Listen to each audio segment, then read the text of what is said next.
आहे. सो ही deserves pen. आता मला मात्र तुम्हाला त्यांच्या संदर्भात, बाबा आमटेच्या संदर्भात एक चांगला प्रश्न विचारायचा आहे. आणि त्या प्रश्नाच्या संदर्भात म्हणजे मला हे म्हणायचंय की त्यांचे चिरंजीव आहेत डॉक्टर प्रकाश आमटे. डॉक्टर प्रकाश आमटे यांनी बाबा आमटेंचा कुष्ठरोग निवारणाचा जे रेग्युलर ऍक्टिव्हिटी ती विकास आमटे सांभाळत आहेत, डॉक्टर विकास आमटे. प्रकाश आमटे यांनी मात्र नागपूर पासून पुढे 365 किलोमीटरवर जाऊन एक नवीन उपक्रम गडचिरोली जिल्ह्यातल्या आदिवासींसाठी चालू केला. त्या जागेचं नाव तुम्ही मला सांगायचं. हेमल कसा. हेमल कसा हे उत्तर एकदम बरोबर आहे. आणि अशा प्रकारे मला अपेक्षा होती त्याप्रमाणे कोळी साहेबांनी तिन्ही बक्षिसं पैकी तिसरं शेवटचं महत्वाचं बक्षीस पण मिळवलेलं आहे. म्हणून कोळी साहेबांना आमच्या पूर्वे ही प्रेमपूर्वक भेट. Okay, most welcome. तुम्ही मला सांगायचं किचनमध्ये जेवण बनवता. किचनमध्ये आपण जो पूर्वी तर आपण लाकडं जाळायचो, आजकाल आपण गॅस जाळतो. ओके, जो गॅस जाळतो ज्या सिलेंडरमध्ये कुठला गॅस भरलेला असतो? हॅलोजन. हॅलोजन. मला चक्कर यायला लागली. नाही, हॅलोजन जास्त प्रमाणात घेतलं की चक्कर येते म्हणून म्हटलं. मला जास्त प्रमाण झालं त्याचं. ठीक आहे, मला तुम्हाला तुमच्याकडे दुसरा अटेम्प्ट आहे. चला बोला. शॉर्ट फॉर्म तरी सांगा. नाही सांगत? ठीक आहे, धन्यवाद. तुमचं चॉकलेट घ्या. या, कॉंग्रॅच्युलेशन. मिथेन वायू. मिथेन वायू चुकलेलं आहे उत्तर. It's okay, no problem. आता घराच्या सिलेंडर मध्ये जर मिथेन आणि हॅलोजन भरायला लागले तर प्रॉब्लेमच येईल. पोरींना माहित नाही. अरे LPG. आता सांगा मला LPG चा लॉंग फॉर्म सांगणार आहे. हातवर करा बाबा, तूच ये पुढे. आता तू हातवर करत होती. हा, LPG चा लॉंग फॉर्म कोण सांगतोय मला? मॅडम या पुढे. Liquefied petroleum gas. एकदम बरोबर उत्तर आहे. मग तुम्ही LPG का नाही उत्तर दिलं आधी? दुसरा बोललेलात. मग आपण तुम्हाला या स्टेजला घेऊच या. ठीक आहे, ठीक आहे. तुम्ही पहिल्या प्रश्नाचं उत्तर दिलं पण माझं लक्ष नव्हतं म्हणून माझी चूक मान्य करून पहिला प्रश्न LPG पकडूया. दुसरा प्रश्न LPG चा long form liquefied petroleum gas पकडूया. म्हणजे तुम्ही पेनापर्यंत पोहोचलाय. आता पुस्तकापर्यंत पोहोचण्याची जबाबदारी तुमची. आणि त्यासाठी तुम्हाला मी साधा प्रश्न विचारणार. तुमचा काय विषय आहे मॅडम? माझा सायकोलॉजी. सायकोलॉजी आहे. तसं मी तर तुम्हाला असा प्रश्न विचारू शकतो की पनवेल मधले फेमस सायकेट्रिस्ट कोण आहेत सांगा, पण तो जरा घरगुती प्रश्न होईल. बरोबर आहे, म्हणून मी तुम्हाला साधा प्रश्न विचारणार आहे. महत्वाचा पण मी सोपा प्रश्न विचारतोय. तुम्ही मला सांगायचंय शनी या ग्रहाला जे आपण उगाच खराब केलंय की तो आपल्या भविष्याबाबत भाग्याबाबत ढवळाढवळ करतो, हे चुकीचं आहे असं तुम्हाला वाटतं? हा प्रश्न नाही, हे तुमचं मी मत विचारतोय. हो, चुकीचं आहे. हो बरोबर, म्हणजे तुमचा वैज्ञानिक दृष्टिकोन आहे तुमच्याकडे. म्हणून तुम्हाला मी शनी संदर्भातच एक प्रश्न विचारतो. असा हा शनी जो आपल्यापासून 142 कोटी किलोमीटर अंतरावर आहे, अशा या शनीमध्ये किती पृथ्वी राहू शकतात?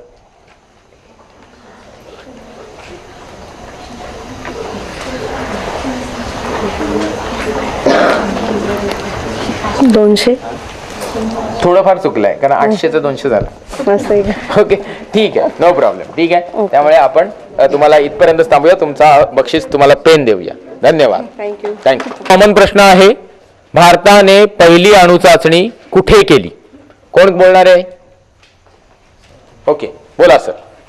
भारताने पहिली अणुचाचणी पोखरण या ठिकाणी केली. व्हेरी गुड, एकदम योग्य उत्तर आहे, बरोबर आहे. आणि सरांनी आपल्याला दाखवलं की ते सर आहेत, पण त्याच्या आधी ओळख करून द्या. मी तांबोळी दिनेश, स्वयंसिद्धी मित्रसंघ अध्यापक विद्यालयामध्ये लेक्चरर आहे, HOD.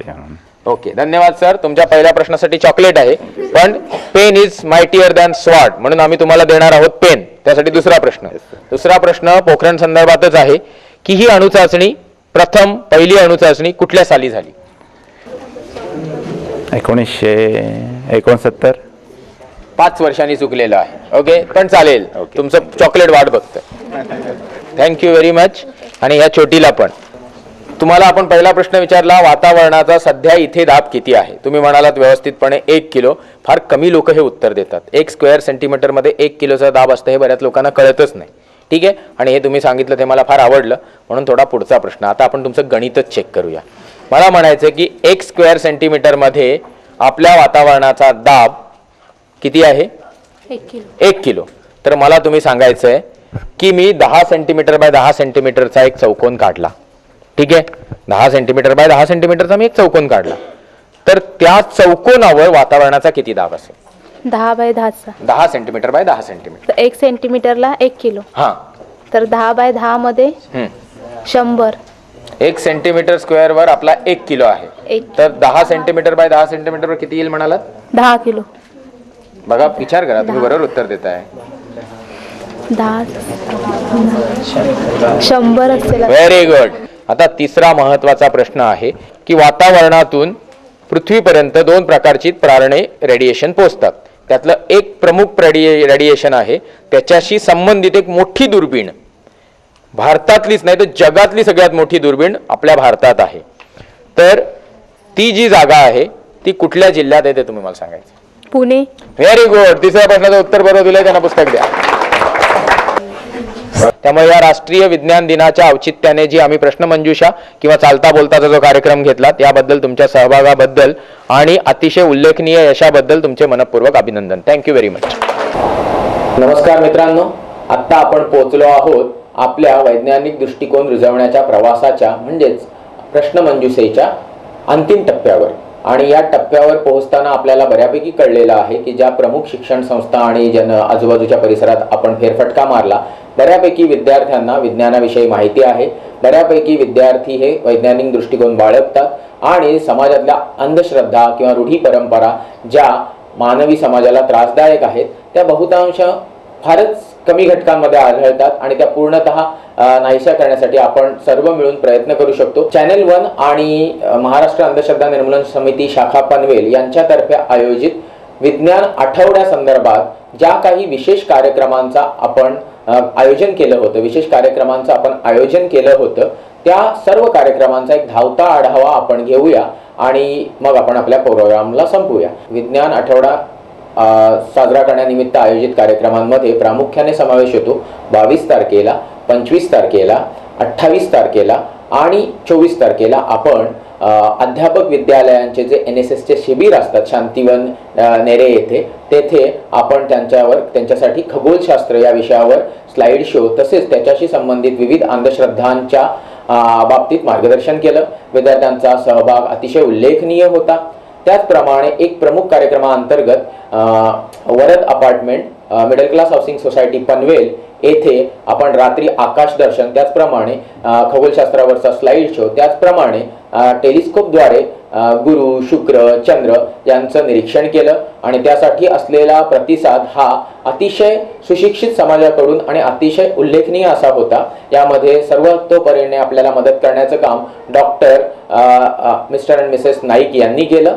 त्याचप्रमाणे शेवटचा दिवसाचा पण अतिशय महत्त्वाचा उपक्रम आपण घेतला बोरी उरण इथे आपण 8वी ते 10वी या विद्यार्थ्यांना खगोलशास्त्राबाबतीत स्लाइड शो, त्याचप्रमाणे त्याच्याशी संबंधित अंधश्रद्धा याच्यावर त्यांचा आपण बौद्धिक घेतलं आणि या कार्यक्रमालाही अतिशय उल्लेखनीय असा प्रतिसाद मिळाला. आणि अशा प्रकारच्या या मुलांसाठी आपण लवकरच टेलिस्कोपिक ऑब्झर्वेशन घेणार आहोत.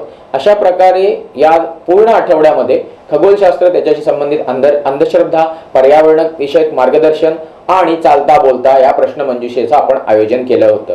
या सर्व कार्यक्रमांना प्रामुख्याने ज्यांचं सहकार्य लाभलं त्या सगळ्यांचा ऋणनिर्देश करणे मी महत्त्वाचे मानतो. म्हणून आपण आपल्या टीव्हीला सोडून जाऊ नका. जरी कार्यक्रम संपला असला तरी हा कार्यक्रम आयोजित करणे आणि ते पूर्णत्वास नेण्यामागे ज्या सर्वांचं सहकार्य लाभलं त्यांची नावं मात्र तुम्ही ऐकणे गरजेचं आहे. अंततः सर्वात प्रथम मी जर कोणाचे आभार मानू इच्छित असेल तर ते आहे प्रेक्षक वर्गांचे, ज्यांनी आमच्या प्रश्नमंजुषेद्वारे चालता बोलता उपक्रमाला तशाच प्रकारे आपण जे स्लाइड शो आणि खगोलशास्त्राचे जे स्लाइड शो आणि अंधश्रद्धा निर्मूलनाच्या बाबतीत जे काही व्याख्यानं घेतो त्याला जो भरभरून प्रतिसाद मिळतो त्या बाबतीत प्रथमतः जर मी कोणाचा ऋणी असेल तर तो आहे पनवेलकर आणि पनवेल परिसरात राहणाऱ्या सर्व व्यक्तींचा. याचप्रमाणे महत्त्वाचा जे सहभाग यामध्ये राहिलेला आहे तो म्हणजे शालेय विद्यार्थी आणि त्या संस्था